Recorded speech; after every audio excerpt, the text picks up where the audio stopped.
नमस्कार. लाईव्ह मराठीच्या या विशेष कार्यक्रमामध्ये पुन्हा एकदा तुम्हा सगळ्यांचं स्वागत. नवा दिवस, नवीन प्रभाग. सध्या आपण आहोत प्रभाग क्रमांक 9 या ठिकाणी. या ठिकाणचं जर एकंदरीत वातावरण किंवा एकंदरीत याची रचना जर पाहिली तर एका बाजूला शहरी लोकवस्ती दिसते, तर दुसऱ्या बाजूला एक ग्रामीण तोंडवळा असलेला देखील एक चेहरा या निमित्तानं या प्रभागाचा आपल्याला पाहायला मिळतोय. या अगोदरचे जे 4 प्रभाग होते त्यांचा मिळून आता एक प्रभाग करण्यात आलेला आहे. खरं म्हणजे हा काँग्रेसचा बालेकिल्ला मानला जातो, कारण या अगोदर सतेज पाटील यांचे खंदे समर्थक असणारे शारंगधर देशमुख त्यांनी या ठिकाणी प्रतिनिधित्व केलं. राहुल माने यांनी या ठिकाणी म्हणजे या 4 पैकी एकाचं प्रतिनिधित्व केलं होतं. त्याच पद्धतीनं रीना कांबळे यांनी देखील या ठिकाणचं प्रतिनिधित्व केलं होतं. तर भाजपचे कुंभार यांनी देखील या ठिकाणी भाजपकडून प्रतिनिधित्व केलं होतं. आता हे 4 गेल्या वेळेस मैदानामध्ये होते. आता नवीन प्रभाग रचना झाल्यामुळं आता नवीन सगळ्या गोष्टींची समीकरणं ही मांडली जाणार आहेत. खरं म्हणजे पुलाखालून बरंच पाणी वाहून गेलेलं आहे. मागच्या बाजूला रंकाळ्याचं पण पाणी आहे, पण उद्याच्या सर्व गोष्टींचा अंदाज घेण्याच्या दृष्टिकोनातून आम्ही या प्रभागामध्ये फिरलो, प्रत्येक घटकाशी बोललो, या ठिकाणचा राजकीय कानोसा देखील घेतला. कशा पद्धतीचं वारं या ठिकाणी फिरत आहे हे सुद्धा आपण जाणून घेतलं. आणि माझे सहकारी संदीप सर आणि त्याच पद्धतीनं सलमान जमादार, आम्ही सगळेजण या वॉर्डमध्ये फिरलो आणि प्रत्येक गोष्ट आम्ही टिपून घेतली आणि त्या अनुषंगानं याचं विश्लेषण थोडक्यात करण्याचा आपण प्रयत्न करतो. आणि अर्थातच कार्यक्रमाचं नाव आहे प्रभागाचं वारं. सलमान, ज्या पद्धतीनं आज या प्रभागामध्ये तू फिरला, कशा पद्धतीचे एक लोकांच्या मध्ये भावना आहे, काय प्रश्न तुला जाणवलेत किंवा काय लोकांच्या मनामध्ये नेमक्या गोष्टी चालू आहेत? सर, हा प्रभाग तसा मोठा आहे आणि या प्रभागामध्ये रिंग रोडचा परिसर सुद्धा यामध्ये येतोय. त्यामुळे रिंग रोडचे प्रश्न आहेत ते देखील यावेळी लोकांनी मांडलेत. तसेच या प्रभागामध्ये जे कोल्हापूरचा हार्ट म्हणलं जातं रंकाळा, या प्रभागामध्ये येतो. त्यामुळे प्रामुख्याने जी लोकांची मतं मांडली, रंकाळ्याच्या बाबतीत लोक थोडेसे जास्त अग्रेसिव्ह असलेली पाहायला मिळालीत. कारण रंकाळ्याची परिस्थिती जर बघितली आपण, त्यावर ग्राउंड रिपोर्ट केला आहे. म्हणजे रस्त्याकडे असलेली पार्किंगची व्यवस्था म्हणा, खाद्याच्या गाड्या वाढलेल्या आहेत. त्यामुळे रहदारीचा प्रॉब्लेम हा एक लोकांच्या महत्त्वाचा आहे. तर रंकाळी शेजार राहणाऱ्या लोकांना म्हणजे पार्किंग, म्हणजे त्यांच्या पार्किंगच्या स्वतः गाडी लावायच्या जागा होत नाही, अशा प्रकारच्या लोकांच्या व्यथा आहेत तिथल्या. त्याचबरोबर जे गार्डन होतं रंकाळ्याचं, हे आता खूप म्हणजे त्याची अवस्था खूप बेकार झाली असे लोकांनी मत मांडलं. हे जर रंकाळ्याच्या बाबतीत झालं.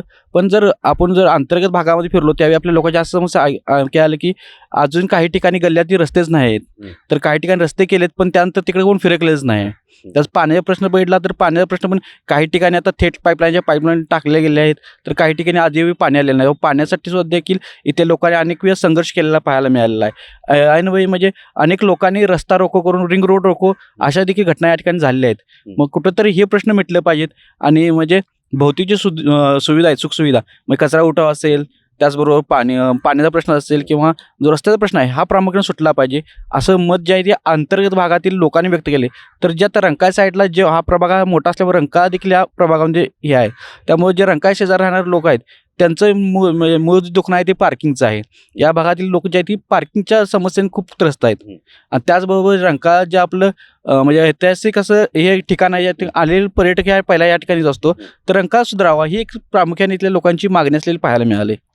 सर्वसाधारण 26,585 मतदार यावेळेस मतदानाचा हक्क बजावणार आहेत. आणि त्या जसं सलमान किंवा आम्ही सगळेजणच फिरत असताना हे मूलभूत जे प्रश्न आहेत, हे मूलभूत प्रश्न या ठिकाणी हे नागरिक मांडताना दिसत आहेत. परंतु सगळ्यात जास्त लक्ष या प्रभागावरती या दृष्टिकोनातून आहे, कारण हा काँग्रेसचा बालेकिल्ला मानला जातो. कारण काँग्रेसच्या माध्यमातून याच्या अगोदर शारंगधर देशमुख, रीना कांबळे आणि त्याच पद्धतीनं राहुल माने यांनी या ठिकाणी प्रतिनिधित्व केल्यामुळं हा काँग्रेसचा बालेकिल्ला मानला जातो. पण मी सुरुवातीला म्हटलं त्या पद्धतीनं की राजकारणाची कूस बदलली, त्याच्यामुळे या ठिकाणी राजकारणाचं नेमकं वारं कसं आहे हे सुद्धा आपण जाणून घेऊ.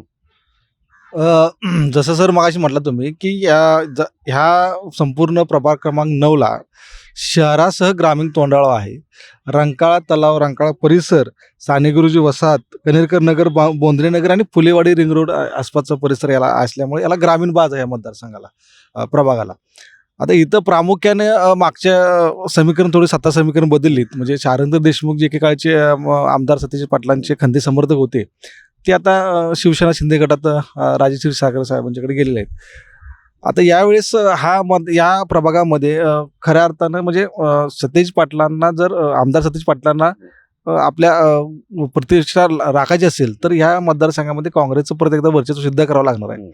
शारंगधर देशमुखांच्या नावाने एखादा त्यांचा एक शिलेदार जरी विरोधी पक्षाकडे गेला असला तरी त्यांच्याकडे राहुल माने चे एक नवे सरदार त्यांच्याकडे आहेत. आता खऱ्या अर्थाने या प्रभागाचं प्रामुख्याने जे लक्ष असणार आहे, केंद्रित असणार आहे, ह्या दोन मुख्य लढती आहेत. प्रामुख्याने ही म्हणजे वर्चस्वाची लढाई आहे. एकीकडं महाविकास आघाडीकडून काँग्रेसचे नेते सतीश पाटील आणि दुसरीकडं शिवसेनेचे शारंगधर देशमुख ही मोठी फाईट, बिग फाईट इथं होणार आहे. आणि त्याचबरोबर काँग्रेसमधून विद्या देसाईंचं एक नाव समोर येतं आहे. रीना कांबळे मगाशी म्हटलं आपण, त्यांचं एक नाव समोर येते. आणि महायुतीकडून अमर पालाजी, शारंगधर देशमुख आणि विजय देसाई, त्याच्यामध्ये विजय देसाईंची एक थोडीशी भूमिका गुलदस्त्यात आहे. काय त्यावेळी हे ते कदाचित उघड करतील, कारण का अजून त्यांना महाविकास आघाडीकडे जायचं का महायुतीत जायचं आहे अजून त्यांचा निर्णय नसल्यामुळं त्या दोन्ही पक्षाकडून त्यांची अजून उमेदवारी राखून ठेवलेली असं आपण म्हणता येईल. पण एकंदरीतच या सगळ्या जर प्रभाग जर बघितलं तर नागरिकांचा मागास प्रवर्ग एक आहे, त्याच्यानंतर महिलांसाठीचं आरक्षण आहे, मागासवर्गीय महिलांचं आरक्षण आहे आणि त्याच पद्धतीने ओपन आहे. त्याच्यामुळं या ठिकाणी आता जवळपास जर पॅनलची रचना जर बघितली तर 3 ठिकाणच्या उमेदवारी जवळपास निश्चित मानल्या जातात, ज्याचा उल्लेख आपण केला. फक्त रिंकू देसाई किंवा विजय देसाईंची जी काही नेमकी भूमिका आहे ते महायुतीत राहणार का महाविकास आघाडीमध्ये येणार, त्याच्यामुळे त्या 4थ्या जागेचा एक गोष्ट किंवा एक गोंधळ थोडासा या ठिकाणी पाहायला मिळतोय. त्यांची भूमिका अजून त्यांनी गुलदस्त्यात ठेवलेली आहे. दोन्ही बाजूंनी त्यांना सकारात्मक असं विचार होतोय दोन्ही पक्षा, म्हणजे दोन्ही आघाडीकडून, म्हणजे महाविकास आघाडी असेल महायुती पक्ष. परंतु स्वतः त्यांच्याकडून अजून निर्णय कदाचित त्यांचा झाला नसल्यामुळे तर कोणत्या पक्षात जातात आणि ह्या प्रभागाचं नेतृत्व करताना त्यांना मग कोणत्या पद्धतीने ते सामोरे जातात हे पक्षीस्तरीय आपल्याला लवकरच कळेल. आणखी काही नावं चर्चेमध्ये जाणवलीत का फिरत असताना तुला? निश्चित सरांनी सांगितल्याप्रमाणे शारंगधर देशमुख आणि प्रामुख्याने म्हणजे शिवसेना शिंदे गट वर्सेस काँग्रेस असाच काहीसा सामना या ठिकाणी पाहायला मिळतोय. पण त्यामध्ये अनेक नवइच्छुक उमेदवार देखील आहेत ज्या सध्या या प्रभागातून लढण्याची इच्छा त्यांनी व्यक्त केली आहे. यामध्ये पाहायला गेलं तर सचिन कृष्ण सुतार असतील, पल्लवी सोमनाथ बोईकर असतील, माधव पाटला असतील, असे अनेक नावे देखील यावेळी चर्चेत आहेत. जे 9 उमेदवार आहेत जे त्यांना त्यांनी गेल्या 9 वर्षामध्ये देखील लढण्याची तयारी केली होती आणि त्या लढण्यासाठी इच्छुक आहे त्यांनी सुद्धा इच्छा व्यक्त केलेली आहेत. अच्छा, हा सर. इथं एक महत्त्वाचा मुद्दा आहे की रंकाळा हा कोल्हापूरच नव्हे संपूर्ण महाराष्ट्रातला अनेक पर्यटकांचं आकर्षकाचं केंद्र आहे. वेळोवेळी ह्या नगर पालिकेच्या प्रतिनिधित्व करणाऱ्या लोकांनी जेवढं गांभीर्याने पाहणं गरजेचं होतं पर्यटनाच्या दृष्टिकोनातून रंकाळ्याच्या वाढीसाठी, तेवढं कुठेतरी इथं दुर्लक्ष होतंय.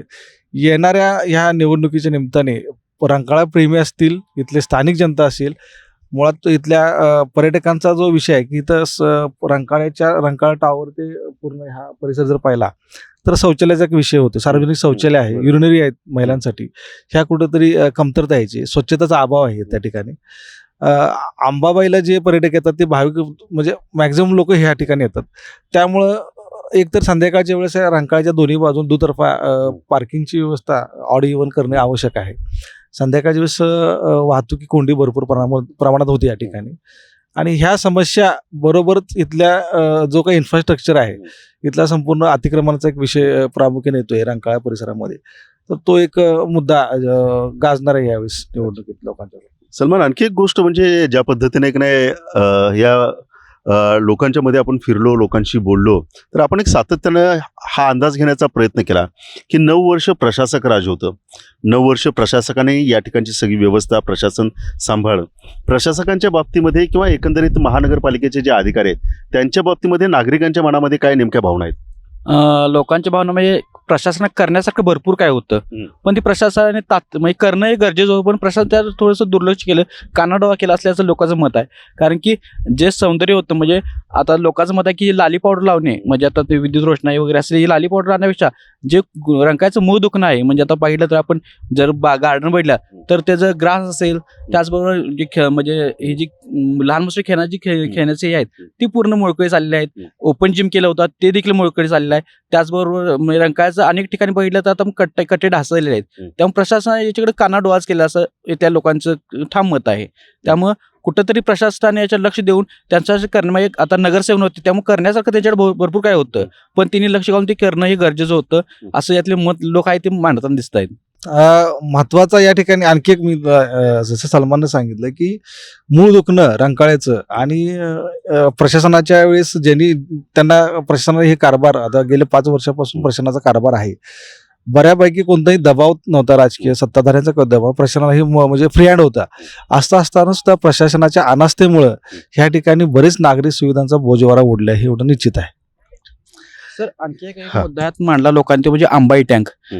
गेल्या म्हणजे अनेक वर्षापासून आंबाई टँक जो आहे तो सध्या कुठे मोडकं आहे, ते खाजगीकरण केलं जाते का असे एक मत या लोक वारंवार मांडताना दिसत आहेत. हं. कारण की अनेक वेळा त्या आंबाई टँकसाठी आंदोलन झाली, हे झालं, पण प्रशासन काय त्याकडे लक्ष द्यायला तयार नाही. त्यामुळे आंबाई टँक जो त्या म्हणजे या प्रभागामध्ये येतो तो कुठेतरी बंद होऊन तिथे खाजगीकरण होणार काय अशी शंका आता लोक व्यक्त करताना दिसत आहेत. तर एकंदरीतच वारं प्रभागाचं या अंतर्गत आपण प्रभाग क्रमांक 9 मध्ये आपण लोकांच्या मध्ये फिरलो, मिसळलो, त्यांच्याशी बोललो, त्यांच्याशी संवाद साधला आणि त्यावेळेस प्रामुख्यानं ज्या दैनंदिन जीवनातल्या त्यांच्या समस्या आहेत त्याच्या अद्यापही उकल झालेली नाही असं त्यांचं म्हणणं आहे. दुसरी गोष्ट, नागरिक असं म्हणतात की 9 वर्ष प्रशासक होते, त्यांच्याकडे एक मोठी संधी होती, त्यांनी मनात आणलं असतं तर याचा सगळ्याचा कायापलट त्यांनी केला असता, परंतु प्रशासनानं कुठंतरी ती संधी गमावली अशा सर्वसाधारण लोकांच्या भावना आहेत. तर काही लोक प्रशासनाचं कौतुक देखील करताना आपल्याला या ठिकाणी आढळलेलं आहे. ही एक बाजू नागरिकांच्या दृष्टिकोनातून झाली. आता हेच नागरिक उद्याच्या सभागृहामधून या ठिकाणी आपलं प्रतिनिधित्व करण्यासाठी काही उमेदवारांना किंवा काही नगरसेवकांना पाठवणार आहेत आणि त्या बाबतीमध्ये सरांनी सांगितले की सध्या चर्चेमध्ये कोणकोणती नावं या प्रभागामधून आहेत. महत्त्वाची गोष्ट की या ठिकाणी सगळ्यात मोठी जी लढत फाईट जी होणार आहे त्याकडं अवघ्या शहराचं लक्ष लागलेलं आहे आणि ती लढत ही शारंगधर देशमुख एकेकाळचे काँग्रेसवासी असणारे जे आता शिंदे गटात गेलेत ते आणि दुसऱ्या बाजूला राहुल माने यांच्यामध्ये ही लढत पाहायला मिळणार आहे. पण ही लढत जरी या दोघांच्या मध्ये असली तरी याच्या मागं खऱ्या अर्थानं ताकद ही महाविकास आघाडीकडून आमदार सतेज पाटील हे लावणार, तर महायुतीकडून आमदार राजेश क्षीरसागर हे ताकद लावणार आहेत. त्याच्यामुळे एकंदरीतच या ठिकाणचं जे वारं आहे, सध्या तरी आम्ही रंकाळ्यावरती बसलोय, या ठिकाणी वारं जरी आम्हाला गार जाणवत असलं तरी ज्यावेळेस आम्ही वॉर्डमध्ये फिरतो त्यावेळेस मात्र राजकारणाचं वारं या ठिकाणी गरम जाणवते इतकं नक्की. आपण लवकरच भेटू आणखी एका नवीन प्रभागामध्ये. लोकांची मतं काय त्या ठिकाणी आहेत, राजकीय गोष्टी काय ठिकाणी घडत आहेत आणि त्या ठिकाणी इच्छुक कोण आहेत हे त्याच्यामध्ये आपण जाणून घेऊ आणि त्यासाठी पाहत रहा लाईव्ह मराठीचा विशेष कार्यक्रम प्रभागाचं वारं.